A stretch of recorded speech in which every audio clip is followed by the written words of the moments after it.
Content is intended to provide accurate information, however, is not intended as financial, tax, or legal advice. Please consult a financial, legal, or tax professional for specific information regarding your individual situation. Opinions expressed and provided are for general informational purposes only and should not be considered a solicitation for the purchase or sale of any security. Welcome to Game Plan for Retirement, presented by Chris McIntire, Northwest Ohio's retirement planning resource. And welcome into the program. This is your Game Plan for Retirement with Chris McIntire, your resource for a common sense approach to planning for your financial investment and retirement futures. Ladies and gentlemen, Northwestern Ohio, you are lucky to have McIntire Retirement Services at your disposal and there to help you in your planning questions, concerns, and of course, putting the plan together for your progress. Chris, always a pleasure to have you to connect. And well, we are in the midst of football season. Going to be talking a little bit about that on today's financial program.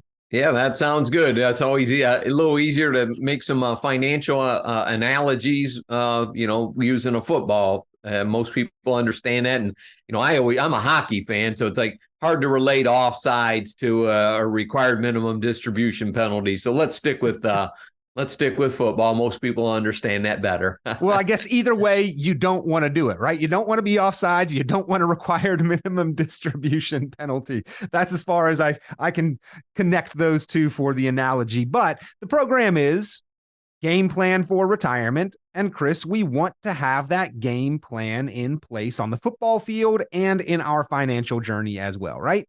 Yeah, without question. And, I often make an analogy when I do some of my college classes that many folks have attended over the years is, look, you might be winning the game right now at halftime. The second half that we're going to play is typically when all the excitement comes up. You get the 2-minute warning and all that. So to win the game, sometimes you have to do things differently in the second half than you did in the first half, if you will. Yeah, and there are some teams out there that certainly know that story all too well, right, Chris? Yeah. Not everybody is a die-hard football fan, admittedly, but it is that time of year, and the conversation is certainly out there with how the teams are doing, how the fantasy teams are doing, and I think with sports in general, some of the practices, some of the qualities are very relatable to our financial lives. We want the hard work that it's going to take, the discipline, the practicing of good techniques.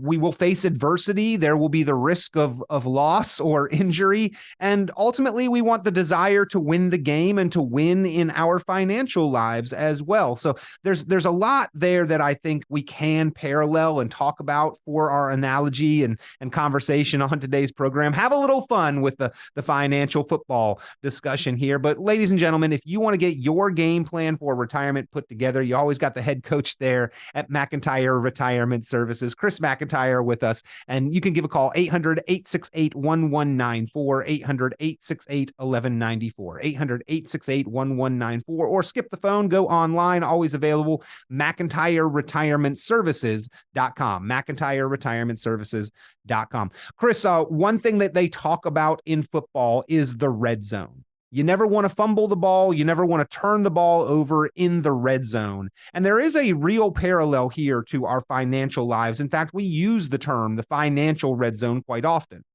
Yeah, we certainly do. And if you think about the red zone, and let's call it from the 20-yard line to the end zone, let's call that the red zone here, is, there's less real estate to navigate. The defense gets tighter. The mistakes are much more costly. They could cost you, points going from a touchdown to a field goal, if you will. So it's harder. You got 80 yards to play with until you get to that red zone. And, it's often been said that offense wins games and defense wins championships.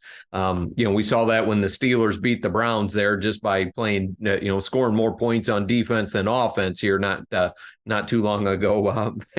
And so I have clients that are Steelers fans and many that are Browns fans. That's why I threw that analogy in there. But, as we look at that, so your play selection's got to be very careful as you get into that red zone. It's not like there's an extra, the end zone's only 10 yards deep. There's not, if you overthrow the ball, you're out of bounds. If you drop it, an incomplete pass, you could go from scoring a touchdown into just a field goal with, making mistakes or taking too many risks. That's probably a nice tie-in analogy there, Peter. But once you're in the red zone, it's more likely that at least some points are going to be scored if you protect, right? And that's really the name of the game. I think teams want to protect once they are in the red zone, because even if it is just a field goal, at least you're putting points on the board in that red zone. And especially later in the game, like the fourth quarter, right, Chris, teams do get more conservative in their play calling, so no big mistakes are made, no big points are scored against them, no turnovers, and then in the very last minutes of the game may even go into that prevent defense to try to prevent big scores against them. So though it is really about the protection element and putting even small wins on the board there in the red zone. Yeah, certainly. And a good analogy, I guess, to tie that into the financial picture is, with the interest rates where they are now, we've got a lot of other places where we can park money. So that prevent defense says, well, I can get 5% in a CD right now very safely, or, even a money market account or a fixed annuity. I don't have to, risk my portfolio to keep up with inflation nearly like I once had to. And, we can argue where the inflation number is at right now. But I think most of us are relieved to be able to have some safe money making a fair amount of interest. So that prevent defense is probably a good way of saying I don't have to invest in growth stocks when I can at least get something in the short term, sitting in and parked in a safe investment. Yeah, because sometimes small scores win, right? It doesn't take a touchdown every time, although we celebrate the touchdowns a lot more. But even those small scores are moving us in a positive direction, and that's why we'll settle for the field goal on fourth down sometimes instead of risking it and going for it. Yeah, yep. Take those small wins and score those points over the course of the game. It's kind of like we use those index annuities, and if the indexes are up, you get to lock in a gain. And if the index is down, you don't lose anything. So, you're not going to make nearly as much money as you could picking speculative stocks, but you can certainly inch your way forward in small incremental gains. And, sometimes lessening the risk, increases the reward. At the same time, we do also have to realize scores, Chris, are just small wins, right? And the touchdowns are celebrated. We always enjoy seeing them, but it takes more than just a touchdown to win the game. And ultimately, we got to have a winning record to get to the playoffs. And the ultimate goal is the championship, right? So just because we have one good investment, one winning stock, one good year in our investment returns does not mean that we need to celebrate and that's the end of it. We've got to keep that long-term goal in perspective that we want to win the championship here. We want to retire eventually. Yeah, no question about it. And, we don't want to fumble our life savings, if you will, right when we need it the most toward the end of the game. And so, getting some of those, in the first quarter, you'll notice on fourth down, and if you can kick a 30-yard field goal, you're going to take that small win to tie that piece in. You're not going to risk it right in the beginning of the game and try to make it into the end zone. You would do that early on in your career, maybe, but when you're in your retirement coming here trying to put some points on the board, you're going to take those small wins like that, Peter. Indeed. And again, we are having some fun with the financial conversation today, talking a little bit about football, making the analogy and the comparison, tying the two together with your financial life, your financial game plan, and the progress that you need to have there, ladies and gentlemen. Talking with the head coach of the game plan for retirement there at McIntire Retirement Services, Chris McIntire. And if you've got questions, concerns, if you'd like to sit down to talk over, look over, or formulate your game plan for retirement, your fantasy playbook, if you will, give a call 800-868-1194, 800-868-1194, 800-868-1194. Another thing that we want to try to avoid at all costs, Chris, getting sacked, right? We've got to make that 10 yards to the first down within the 4 plays to get to the next first down. But if we get sacked, we've got to make up extra yardage. And in our financial lives, every now and then, there's a year or two where we do take that loss, and we have to make up that much more progress to get back to break even and where we should be on track. Yeah, I would certainly, kind of make that analogy that 2022, when we had stocks and bonds down significantly because of that rising interest rate environment. A lot of people got sacked last year, and that's going to happen when you invest money in stocks and bonds and things that fluctuate in value on a daily basis. And that's why you and I have discussed so many times, look, we've got to have an alternative strategy in case offense isn't going to get it done, where we have a defensive strategy in play. And we talk about that, many times throughout the years that you and I have been doing the show here, buddy. Yeah, gotta have the offensive coordinator and the defensive coordinator, right? Those are two separate people on the sidelines helping that specific team to form their plan, and the head coach kind of oversees it all. But you've got to be both offensive and defensive, but you also have to know the time and place, Chris, that we are going to try to get to that first down line, but not take those big chances. And when a team does lose yardage, they oftentimes do have to take a little bit more risk, a little bit more chance in order to get back to where they are. And that's sometimes where the turnovers happen. Certainly. Yep. When early in your working years, those, losses in the market and whatnot, while you're putting money in, are actually opportunities, or, you could say, look, I'm still playing offense. Later on in retirement is where say, hey, my offensive strategy isn't working. I need to come over here and utilize my defensive strategy, and I had some money in a safe portfolio, where I can rely on and give the offensive strategy time to recover from that sack or the interception or whatever, if you will. And Peter and I are having a good time here with this, if you can't tell, folks. Yeah, indeed. Well, I mean, there in football, Chris, there is the safety, right? And that's where the defense tackles the offense inside of their own end zone, and it actually puts points on the board and then allows their own offense another chance to score. So again, the parallel here is that sometimes defense does create offense. You mentioned that defense wins championships, but certainly it can also give good offensive opportunities as well. Yeah, it certainly can. And, if you're lined up right and you have the ability to intercept a pass, for example, or recover a fumble, that can certainly lead to opportunities in the future without question. One of those might be, hey, you inherited some money, unexpectedly, for example, and you can choose to invest that money maybe more aggressively.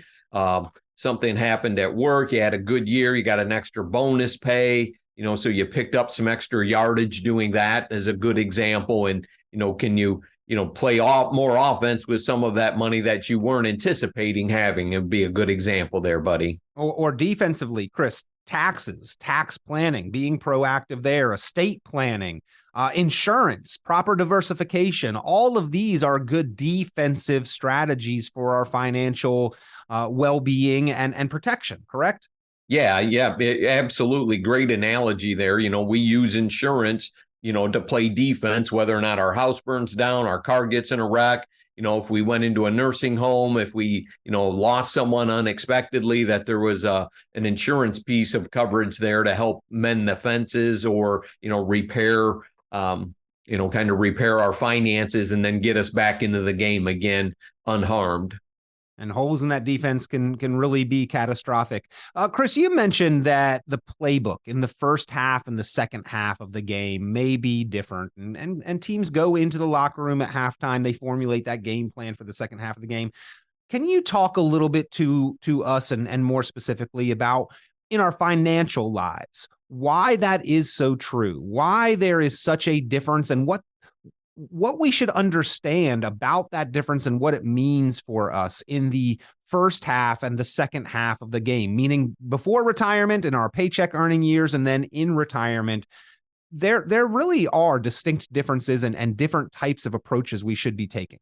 Yeah, and there's a couple of good examples would be, in your early years, you're playing offense, you're buying more stocks than you are bonds, for example, and you're always putting money into the 401k as an example for yourselves on a regular basis out of your paycheck. And then you get up into retirement, let's call that kind of halftime, the 3 to 5 years before you retire, and then the first few years into your retirement, call that the halftime, and you start entering the second half, and let's say you have a big lead. You've got a nice, comfortable, 401k type portfolio that you're moving into IRAs, structuring different investments, some for growth, some for income. And for many folks, maybe it is all for income because they don't have a pension plan, for example. So they do need to be more cautious. We use a lot of dividend paying stocks, and, this is 2023, and this is not the year of, the best year of performance for dividend paying stocks from the price side of things, but the dividend is still constant and paying out that income. So regardless of where the price of the stock is, it's the reliability of that income coming out, where a growth stock, for example, like an Amazon, if you will, one of this year's top performers was one of 22's worst performers. So, can you really rely on that with a lot of peace of mind and knowing it's going to generate what you need just by the price of the stock going up? That's where dividends come into play. That's where interest off of bonds come into play to help you create some defense in a normal economic cycle, not one where they raise interest rates 10, 11 times in a row, but where they may creep up a little bit slower over time. You get more stability from investing in bonds, preferred stocks, structuring an annuity to give you some form of lifetime payment to line up with your Social Security to help you cover those basic income needs. And the rest of your portfolio then maybe can give you more of that growth opportunity then and provide you some peace of mind and, give you flexibility on, look, when do I switch and turn on another income stream? When do I adjust my investment strategy to become more conservative, looking at the interest rate environment we have now that we haven't had previously?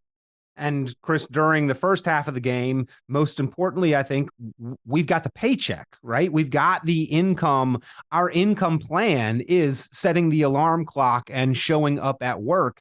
And in the second half of the game, we intentionally don't have the paycheck, or we don't out of the reality of the retirement situation.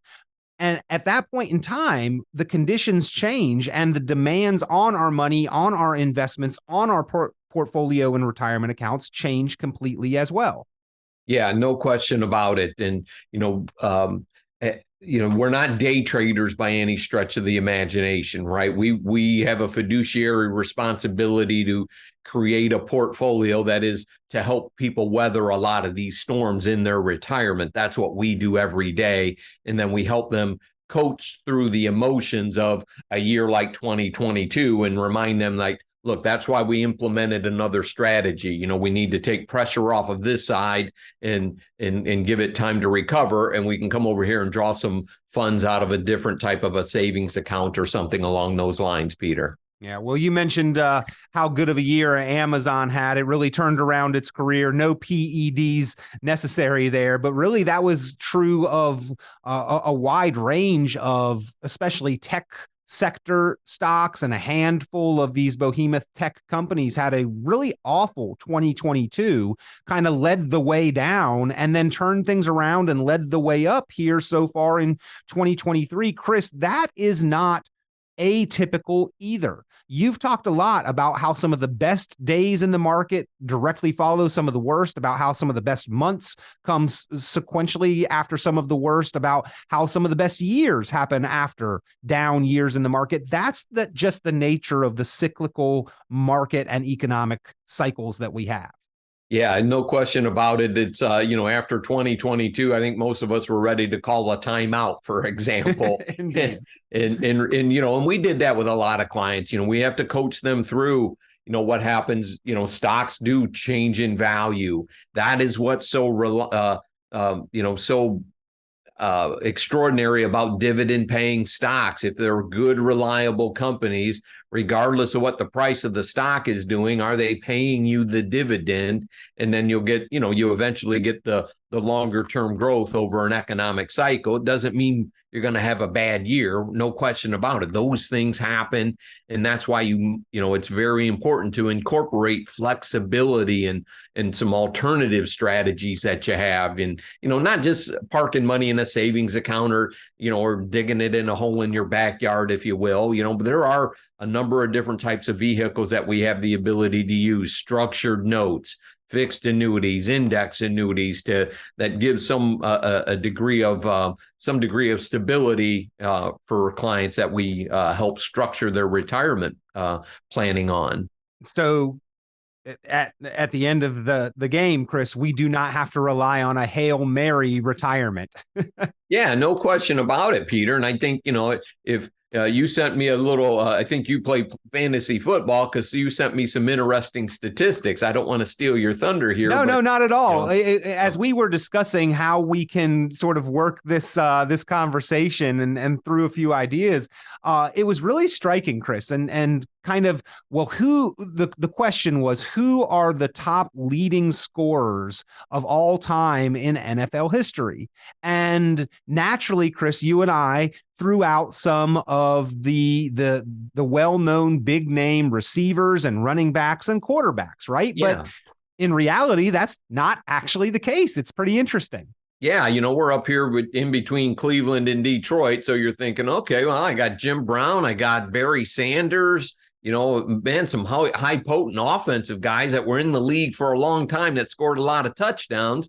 And, it's amazing that kickers are overwhelmingly the biggest point scorers, 1 point at a time or 3 points at a time. And, Peter ran some numbers here. What is there? Yeah. There's one person. It's one player in the top 50 that is not a kicker. The top 50 all-time leading scorers in the NFL in history, all of them are kickers except number 41. 41 breaks this chain of kickers, is Jerry Rice, right? And you think of like a prolific scorer. Jerry Rice was absolutely incredible, amazing. You would probably think of some other names, the Peyton Mannings, the Tom Bradys, the Emmitt Smiths of the world. None of them are even in the top 50.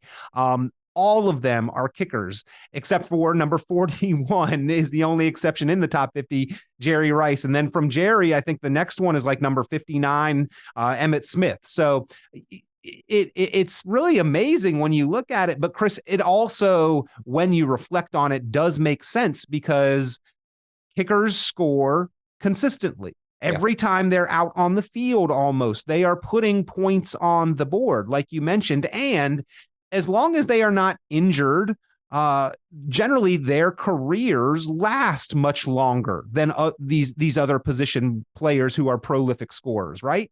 Yeah, absolutely. Like Adam Vinatieri, that dude just hit forever and ever and ever. And, they don't have the wear and tear on their body that a John Stallworth, a Lynn Swann, I'm going to throw some things in there from my earlier years, people that ruined my Sundays. And a couple of clients are going to kick out of me dropping those names. But Preston Pearson, Drew Pearson out of the Cowboys, those running backs, the hits they take. So it's the consistent, consistency of small bits and pieces that has won them over the course of time overwhelmingly. You look at Wayne Gretzky from the hockey side of things, versus a defenseman. Well, Wayne was closer to the net, got the puck more often than somebody who was playing defense, and so there's a lot of different ways, to organize these statistics, if you will. A linebacker prevents points, and then, from the wide receivers, the running backs, and the pounding that they take running into some of those behemoths that are out there,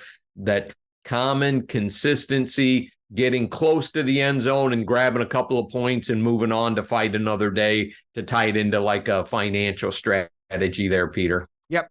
Slow and steady wins the race, right? The old tortoise and the hare analogy, to tie another comparison here. But kickers all-time leading scorers in the NFL, and you may not think about that, but the top 50, except for one player, all kickers. And to tie in our financial analogy, you just need to make steady, consistent forward progress, ladies and gentlemen, and you can have that kind of championship retirement that we all dream about. And Chris, another football analogy here, it's not all there on the gridiron. A lot of individuals are playing football themselves in the digital online world with their fantasy team. And if we're playing fantasy football, we're looking at our roster, our players, people spend probably more time playing fantasy football than they do looking at their retirement and investment lineup. Maybe we should consider that. And then B, if you've got a player in your roster that's injured or underperforming, you go and you look at the roster of available players and you may sub them out. You may swap them, drop them, add a new player. We have that same kind of ability, especially when we're talking about like our 401ks, right? We've got a roster of lineups. You can only choose from the funds that are available, but people generally are not taking the time to make sure that they've got the best players positioned in their roster or lineup there, and don't check on it as much as they should.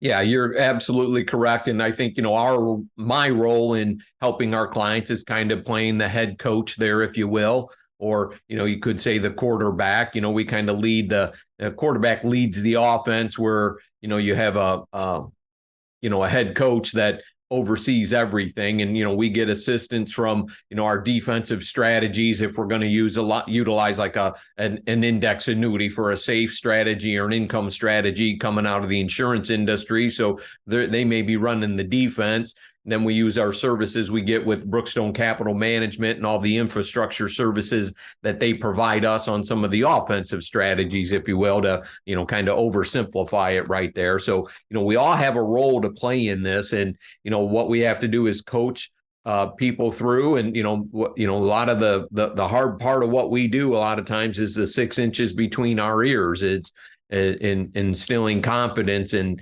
demonstrating that, look, you're on the right track. You're going to have some off years from time to time, and keep people focused and, try to keep emotion from driving all of the decisions, right? That's the nice thing about, when you have folks that are good engineers, for example, they look at the logic of everything, not the emotion side of it, if you will. Well, again, we are talking with Chris McIntire, helping you formulate your game plan for retirement. Ladies and gentlemen, there at McIntire Retirement Services, 4 offices conveniently located across Northwestern Ohio, close by to you. You can meet with him personally, individually, to formulate that plan or to review and evaluate your own playbook, the investment accounts, the retirement accounts that you have, making sure that you have identified and defined your risk tolerance, that you understand your actual risk exposure, that the two are meeting, and that you are comfortable with what you have going on in your financial life and progress, and making those strides and steps towards your financial goals. No cost, no obligation if you'd like to sit down with Chris. And by the way, you can do this with the ease and convenience of technology as well through a virtual meeting. To get the conversation started, just pick up the phone now and give a call, 800-868-1194. That's 800-868-1194, 800-868-1194, or skip the phone, always available online, McIntireRetirementServices.com, McIntireRetirementServices.com. And Chris, we did have a lot of fun today making the analogy and comparison between the football season and our financial lives. Well, maybe your team is bound for the Super Bowl, or maybe it's a super bust season. A lot of people get wrapped up emotionally in that roller coaster, but don't spend more time worrying about your football team than you do about your financial life and progress, I guess, is the moral of today's program. Right, Chris? Yeah, absolutely. And I'll keep my coach hat on here for the rest of the season, and hope everybody makes it into the playoffs. Well, we always appreciate the time, Chris. I had a lot of fun having this discussion with you today, and it's always an enjoyable conversation. You can help people get a better understanding of their money, their finances, and gain better confidence no matter where they are at in their progress. And we appreciate the insight and the service that you provide to proactive planners and savers across Northwestern Ohio. Thank you. My pleasure, buddy. Everybody have a good weekend out there. Thanks for tuning in today. And again, ladies and gentlemen, you are always welcome and encouraged to be in touch with Chris McIntire. Just give a call, 800-868-1194, or lots of available resources online. Just search McIntire Retirement Services or go and visit McIntyreRetirementServices.com. Once again, a pleasure here on your Game Plan for Retirement. Hope you have a winning playbook. Talk to you soon. Tune into Chris McIntyre's full radio program and visit McIntyreRetirementServices.com for many additional valuable resources, including other great episodes of Game Plan for Retirement with Chris McIntyre. Be sure to subscribe. The content of this radio show is provided for informational purposes only and is not a solicitation or recommendation of any investment strategy. You are encouraged to seek investment, tax, or legal advice from an independent professional advisor. Any investments and/or investment strategies mentioned involve risk, including the possible loss of principal. Advisory services offered through Brookstone Capital Management, a registered investment advisor. Fiduciary duty extends solely to investment advisory advice and does not extend to other activities such as insurance or broker-dealer services. Advisory clients are charged a quarterly fee for assets under management, while insurance products pay a commission, which may result in a conflict of interest regarding compensation.